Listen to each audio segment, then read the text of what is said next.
일본의 아성이라 불리는 동남아시아 자동차 시장에서 사상 초유의 사태가 발생했습니다. 베트남에서 현대차가 도요타를 뛰어넘어 1위에 등극한 것인데요. 어떠한 사연인지 확인해 보도록 하겠습니다. 구독과 좋아요는 영상을 제작하는데 큰 도움이 됩니다. 꼭 부탁드립니다. 동남아시아는 일본의 침략을 받은 아픈 역사가 있음에도 불구하고 수십 년 전에 일본 기업들이 동남아시아 시장에 진출해서 굳건한 산업 기반을 형성했습니다. 이것 때문에 다른 나라는 쉽사리 일본의 아성을 뚫기 매우 어려운데요. 현대차가 그 어려움을 극복하고 베트남에 진출한 지 9년 만에 1위에 등극했다는 소식이 들렸습니다. 지각변동이라 불릴 만큼 정말 대단한 일인데요. 베트남 자동차 제조업체 협회에 따르면 2018년 베트남의 자동차 소비량은 2017년보다 6% 증가한 28만 8,683대로 68%가 승용차였습니다. 2018년 현대차는 6만 3,526대를 판매했고 도요타는 6만 5,856대를 판매했습니다. 근소하게 도요타가 2,330대 앞섰는데요. 올해는 상황이 역전되었습니다. 2019년 12월 12일 베트남 자동차협회에 따르면 현대차 베트남 합작법인은 11월에 총 7,592대를 판매하며 지난해 동기 대비 19.1% 성장했다고 합니다. 그에 반해 도요타의 경우는 지난해 동기 대비 11% 감소해서 6,621대를 판매하는 데 그쳤는데요. 이번에 현대차 실적을 견인한 모델은 그랜드 i10과 액센트 등으로 나타났습니다.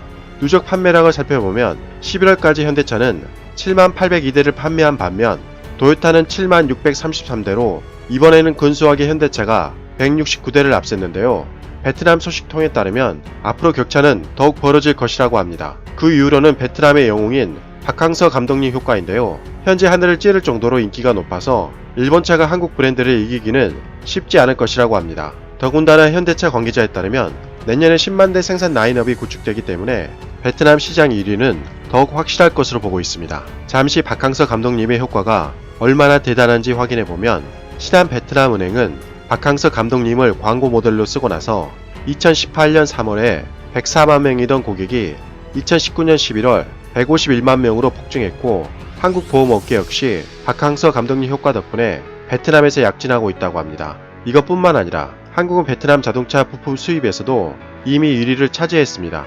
베트남 관세 총국의 통계 자료에 따르면 베트남이 2019년 7월달까지 23억 달러, 원화로 약 2조 7천억에 달하는 자동차 부품을 수입했는데요. 작년 동기 대비 15.3% 늘어난 수치입니다. 특히 한국산 자동차 부품 수입이 두드러졌는데요. 한국산 자동차 부품은 작년보다 57.6% 증가한 6억 8,836만 달러, 원화로 8천억을 수입했습니다. 줄곧 1위를 차지했던 일본산 자동차 부품은 2위로 떨어졌는데요. 4억 3,189만 달러, 원화로 5천억으로 작년보다 오히려 6.9% 감소한 것으로 나타났습니다. 중국산 자동차 부품은 4억 1,264만 달러, 원화로 4,800억으로 15.7% 증가한 것으로 확인되었습니다. 일본의 텃밭이라 불리던 동남아시아에서 한 획을 그을 정도로 정말 경사스러운 일인데요.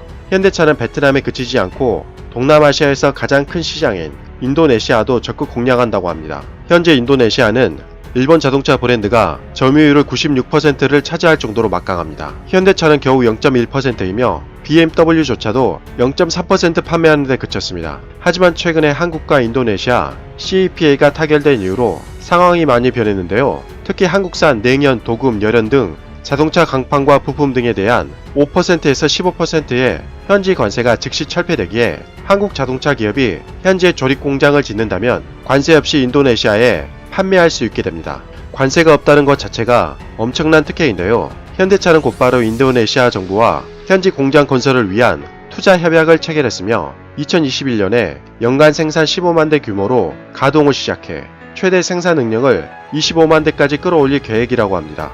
또한 현대차는 인도네시아 전기차 공유 경제 시장에 진출을 선언했고 12월 13일 인도네시아 자카르타 해양투자조정부 청사에 아이오닉 일렉트릭 20대를 전달했다고 밝혔습니다.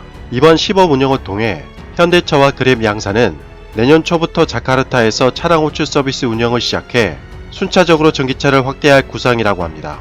인도네시아 정부는 전기차에 대해 세제 혜택을 강화하는 등 최근 전기차 보급 확대에 적극적으로 나서고 있으며 소비자들에게 추가적인 인센티브를 제공하는 방안을 검토하고 있는 것으로 알려지고 있습니다. 현대차는 이번 공유 서비스를 통해 인도네시아에서 전기차 시장을 선점할 수 있는 청사진을 그렸다고 합니다. 현대차가 전방위적으로 일본 자동차 기업이 점령하고 있던 시장을 공략하겠다는 의지인데요. 앞으로 동남아시아 시장에서 한국 기업들이 일본 기업을 누르고 선전했으면 좋겠습니다. 이상 가치왕 채널이었습니다. 지금까지 시청해주셔서 진심으로 고맙습니다. 항상 건강하시고 복 많이 받으세요.